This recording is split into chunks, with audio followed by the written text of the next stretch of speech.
Sup guys, so today we have this newly released horror game, and man, was it money well spent. The echoing and muffled voice in the background, the blurry subtitles at the bottom of the screen. This is no doubtedly one of the strongest horror openings I have witnessed in 2017.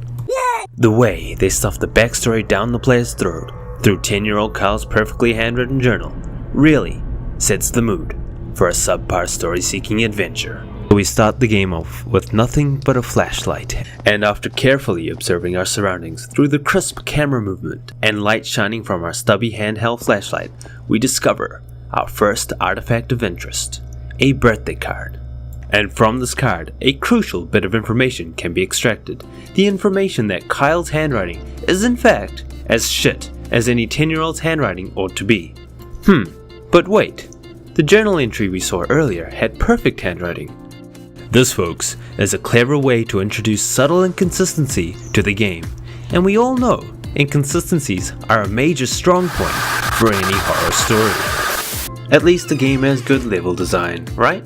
As the horror genre continuously evolves over the years, so does the complexity and attention to details, especially when it comes to these intricate and amazing level designs, and in fact, this game displays the utmost apex of that very evolution.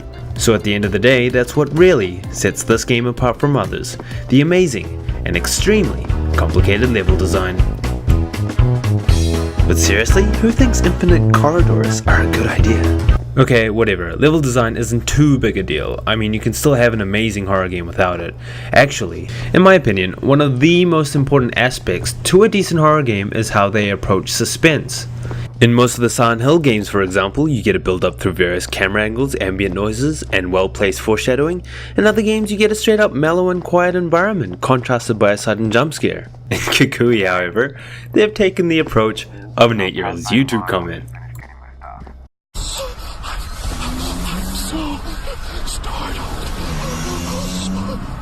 I love a horror game with a strong story.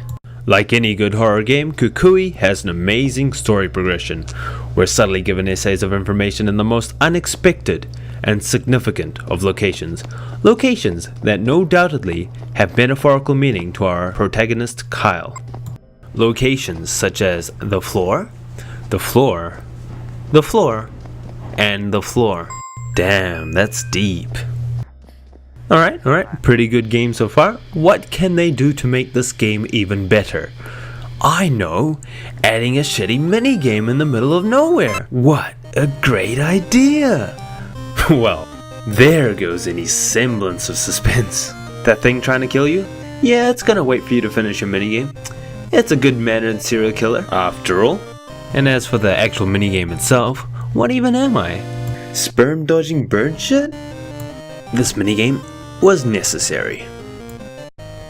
Alright, so I guess the last thing I should talk about is how the game handles your death. And let me say, this has got to be one of the most creative, scary, fear-inducing ways to die.